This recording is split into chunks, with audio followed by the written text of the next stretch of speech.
First నాకు ఇది వద్దు, నా వల్ల కాదు అనడం ఇంపార్టెంట్.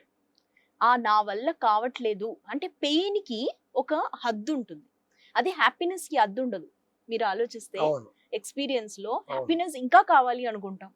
ఈ రోజు మనము ట్రావెల్ చేసి నేచర్ చూసొస్తాము. నెక్స్ట్ డేకి మళ్ళీ ఎక్స్‌పీరియన్స్ వద్దనుకోము కదా! అబ్బా!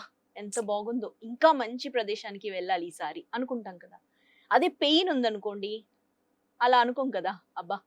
ఎళ్ళిపోతే చాలు. అవును.